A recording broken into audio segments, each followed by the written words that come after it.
Selamat datang di video kuliah TK2103 Termodinamika Teknik Kimia bersama saya Anggit Raksajati dengan topik hubungan fisik fungsi keadaan. Berikut adalah ilustrasi perhitungan pathway kompresi suatu fluida bila diasumsikan dengan gas nyata versus dengan gas ideal. Dalam kasus-kasus sebelumnya, kita selalu mengasumsikan bahwa gas itu dihitung dulu dengan sifatnya yang mendekati persamaan gas ideal, sehingga dalam kasus ini tentunya mengikuti hubungan utama PV sama dengan nRT, kemudian dari gas ideal dari 1 bar misalnya ingin dikompresi menjadi 20 bar, misalnya dengan sifat adiabatik, maka nanti delta H-nya dapat dihitung dan juga nilai delta S-nya dapat dihitung. Namun ternyata dalam kenyataannya, gas ideal ini aplikasinya sangat terbatas. Apalagi dalam kasus ini kita ingin mengopresi gas tersebut hingga tekanan tinggi sampai 20 bar. Ternyata dalam tekanan yang cukup tinggi, sifatnya sudah menyimpang dari gas ideal dan kita harus menghitung dengan korelasi gas nyata. Namun ternyata perhitungan untuk gas nyata itu lebih sulit dilakukan karena lebih sulit dimodelkan dengan persamaan yang sederhana. Misalnya sekarang gas nyata dari 1 bar ingin dikompresi menjadi 20 bar, persamaan delta H-nya menjadi apa atau delta S-nya menjadi apa itu relatif lebih kompleks. Sehingga alternatifnya adalah kita melakukan perhitungan melalui gas ideal dan juga dengan pendekatan sifat residual. Dalam kasus ini, gas nyata diukur perbedaannya dengan gas ideal.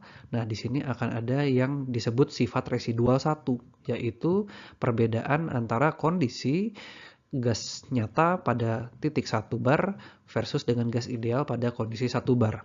Lalu kita dekati dengan persamaan gas ideal menuju titik 2. Nah, dari titik 2 yang ideal untuk menuju ke titik 2 yang nyata, lagi-lagi kita dekati dengan sifat residual.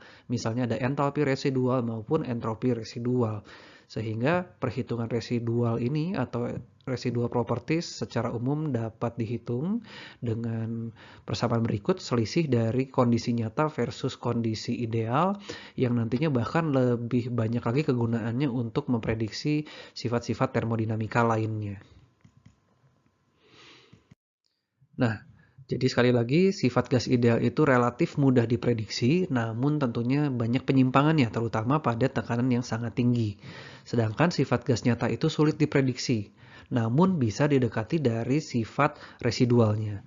Sifat residualnya dapat diprediksi, misalnya dengan hubungan dengan faktor kompresibilitas atau Z, penyimpangan dari gas ideal. Ketika Z-nya 1, artinya dia sepenuhnya sebagai gas ideal.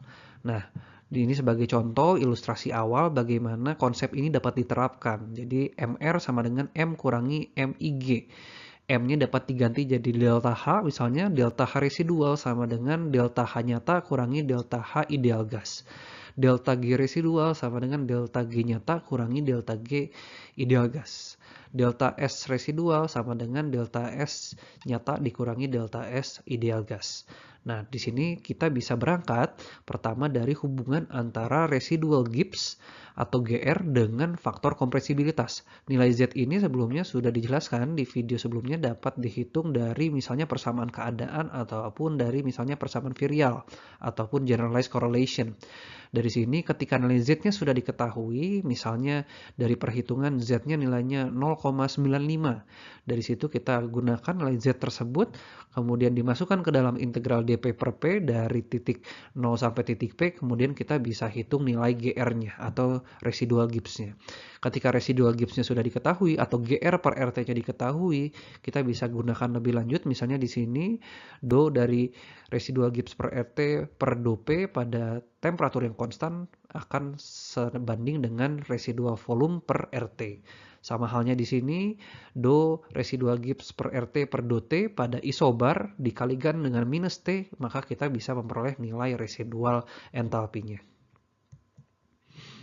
Nah, kemudian ketika nilai residual Gibbs, residual entropi ataupun residual entalpi sudah diketahui, maka sekarang kita dengan secara mudah bisa menghitung berapa nilai actual entalpinya. Misalnya actual entalpi sekarang adalah entalpi ideal gas ditambah dengan integral CPdt dari T0 ke T tambah dengan residual entalpinya. Sama halnya dengan entropi dan juga delta G. Nah, ini hanya sebagai reminder singkat. Lebih lengkap sudah saya jelaskan di video sebelumnya dalam perhitungan Z, di mana Z atau PV per RT bisa dihitung dari equation of state atau persamaan keadaan, misalnya Savery-Wong atau misalnya Peng-Robinson gitu ya, atau Van der Waals. Nilai Z-nya bisa dihitung pada kondisi gas-like ataupun dalam kondisi liquid-like gitu ya. Prosedurnya sekali lagi silahkan diperhatikan di video sebelumnya. Atau bisa dihitung juga dengan virial equation. Misalnya di sini Z sama dengan PV per RT sama dengan 1 plus B per V plus C per V kuadrat dan selanjutnya. Atau yang bisa dikatakan paling mudah adalah menggunakan generalized correlation, misalnya Lee Kessler, di mana Z-nya adalah Z0 plus omega Z1, di mana Z0 dan Z1-nya bisa dihitung dari tabel yang ada di appendix buku Smith-Vaness. Silahkan ditinjau lagi video sebelumnya. Nah, sekarang pertanyaannya bagaimana jika nilai Z-nya sudah diketahui? Nah, di sini sekali lagi, maka sifat residual dari persamaan keadaan kubik dapat dihitung dengan mudah. Misalnya nilai GR per RT bisa dihitung dari Z kurangi 1 kurangi ln, Z kurangi beta kurangi Q kali I. Nilai-nilai beta, Q, dan I sekali lagi ini semuanya sudah diketahui dalam perhitungan nilai kompresibilitas atau Z. Ada secara lengkap di video sebelumnya. HR atau residual entalpi per RT pun sama, bisa didekati dari menggunakan fungsi dari alpha TR atau residual temperature, kemudian Q dan I. SR pun sama, fungsi dari Z, beta, alpha TR, dan TR, dan Q dan I. Kemudian secara paralel kita juga bisa menghitung sifat-sifat residual tersebut dengan Z yang diperoleh dari persamaan keadaan virial. Mengikuti persamaan berikut, GR per RT integral Z kurangi 1 dari rho per rho plus Z kurangi 1 kurangi ln Z gitu ya.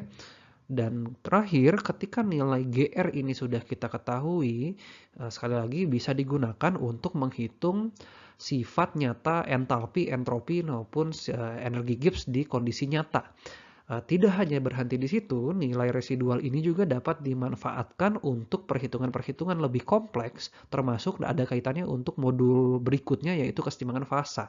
Mengapa? Karena dari hubungan sifat residual ini kita dapat menghitung misalnya koefisien fugasitas yang menyatakan sebagaimana idealnya suatu gas itu akan bekerja. Ketika koefisien fugasitasnya 1, maka dia mendekati gas ideal, maka dia nilai fugasitasnya mendekati tekanan misalnya. Nah, di situ nilai fugasitas ataupun koefisien fugasitas. Nah, di sini ini koefisien fugasitas yang nilainya adalah F per P atau tekanan. F ini adalah nilai fugasitasnya.